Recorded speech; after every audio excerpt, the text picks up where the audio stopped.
Berapa hari ini media diwarnai ya, dengan berita yang kurang enak ya dibaca terkait dengan PSK ya Pak, pramu saji kenikmatan ya, atau pekerja seks komersial.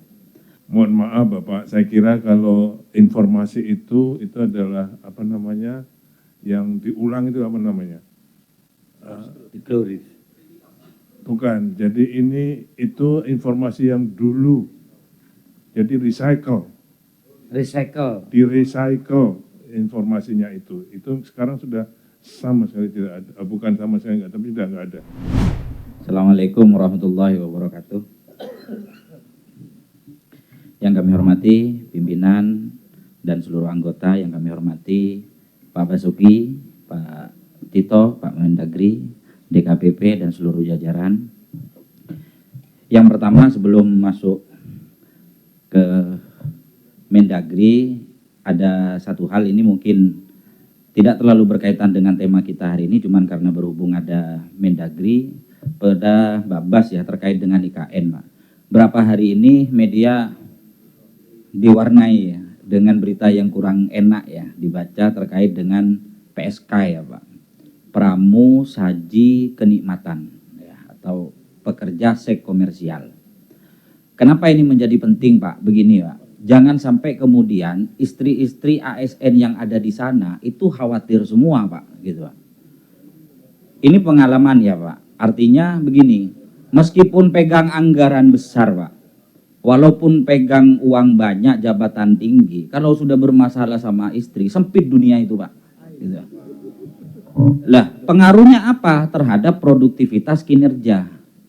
Lah, ini tidak hanya urusan masalah gradasi moral dan sosial saja Pak, tapi ini berdampak kepada produktivitas kerja.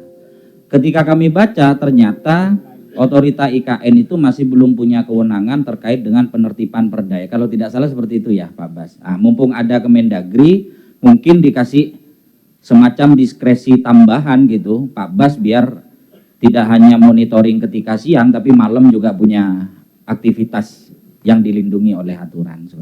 Ini tidak bercanda Pak, ini serius Pak. Gitu. Karena jangan sampai kemudian tempat epicentrum ketatanegaraan kita nanti sudah banyak kemaksiatan di sana dan orang-orangnya juga tidak maksimal. Karena ini penting, bisa direspon dulu. Ya, enggak ada apa-apa, di note nanti direspon Pak Bas. Kayaknya sudah buru-buru mau respon Pak Bas. Kemudian enggak, kalau yang boleh memang saya respon dulu Pak sebelum. Nah, bukan hanya masalah PSK ya, masalah sabung ayam juga kayak ini mau ada juga beritanya gitu Pak. Saya yakin itu istri-istri ASN yang ada di sana pasti pada nggak tenang semua itu Pak. Jangan-jangan nggak pulang-pulang, bukan kerjaan tapi kecantol di sana gitu. Naudzubillah, mudah-mudahan nggak sampai. Kemudian yang selanjutnya, Bapak, mohon maaf Bapak, ya, kalau boleh saya. Oh langsung, karena ini penting di publik karena udah. sebelum masuk substansi ya. gitu. Mohon maaf Bapak, saya kira kalau informasi itu adalah apa namanya, yang diulang itu apa namanya? dikloris. Bukan, jadi itu informasi yang dulu, jadi recycle, di-recycle informasinya itu sekarang sudah sama sekali tidak ada, bukan sama sekali enggak, tapi sudah enggak ada. Baru baca barusan saya Pak. Iya, tapi itu di-recycle. Dulu ada online segala itu loh Pak. Oh jadi sekarang sudah nggak ada ya Pak? Insya Allah tidak ada Bapak. Alhamdulillah kalau sabung ayam nggak ada Pak. Terima kasih ya Pak, tapi perhatian Bapak, memang itu kami bersama APH sejak Ramadan kemarin masih ada. Kami ada 8 warung remang-remang sudah kami robohkan. Oke. Ya, terima kasih Pak, terima kasih. Ya, terima kasih. Ya, selanjutnya pimpinan pada Pak Mendagri terkait dengan PNBP Pak Mendagri, penerimaan negara bukan pajak. Kalau kita lihat di PP nomor 10 tahun 2023 terkait dengan jenis dan tarif atas jenis PNBP terkait data kependudukan. Kami mohon diinfokan Pak Mendagri, itu mekanismenya apakah dari Dirjen Dukcapil langsung dengan swasta, terus keuangannya masuk ke Kementerian Keuangan atau seperti apa? Nah, karena kenapa? PNBP di Kemendagri ini kan prioritasnya kan ada di Dukcapil terkait dengan data kependudukan. Jangan sampai kemudian ketika kita terjadi banyak penyalahgunaan data kependudukan, sebetulnya hulunya itu kan bukan di Kominfo tapi di Kemendagri. Nah ini bisa kemudian didorong Pak Menteri menjadi penting. Kenapa? Karena ini berpotensi untuk meningkatkan revenue kita dari sektor PNBP data kependudukan. Tren negara-negara besar, termasuk perusahaan-perusahaan besar, sekarang itu rata-rata yang punya database kependudukan itu yang bisa mengkapitalisasi itu menjadi sumber pemasukan yang besar gitu Pak Menteri. Saya pribadi selama di Komisi 2 belum tahu postur dan mekanisme pengelolaan data kependudukan itu seperti apa. Ya khususnya terutama kan dengan sektor swasta, perbankan, asuransi dan lain-lain seperti itu. Saya yakin tidak hanya 1T ya, mungkin bisa sampai 3 atau 4 kali lipat itu bisa dimaksimalkan. Kemudian selanjutnya terkait dengan transformasi data kependudukan. Sederhananya begini Pak Menteri, 2010 saya kebetulan ketua komisi juga pernah studi di Malaysia gitu ya. Itu kita warga di sana itu pegang IC istilahnya, identity card, yang cukup dengan IC itu, kemudian itu sudah connect dengan sumber pemasukan, data kependudukan, kemudian pajaknya segala macam. Lah kita dari 2009 sudah menggembar-gemborkan data elektronik KTP secara fisik, tapi secara fungsi kok sampai sekarang ketika kita mau bayar pajak, ketika kita ngurusin perbankan masih difotokopi ya Pak Menteri. Nah sementara ini sampai sekarang tiap tahun di Kemendagri itu selalu ada postur anggaran untuk pengadaan belangko EKTP. Maksud saya kalau sama-sama difotokopi, kenapa kita kok nggak kembali ke zaman dahulu saja kertas laminating? Toh juga pada prakteknya difotokopi. Lah pertanyaannya kemudian, bagaimana timeline transformasi data kependudukan kita kalau kita masih hanya berkutat pada tampilannya saja yang keren tapi secara fungsi masih konvensional gitu. Tidak digital gitu loh. Kita kalau ke luar negeri itu kayak masih tertinggal 10-20 tahun gitu Pak Menteri.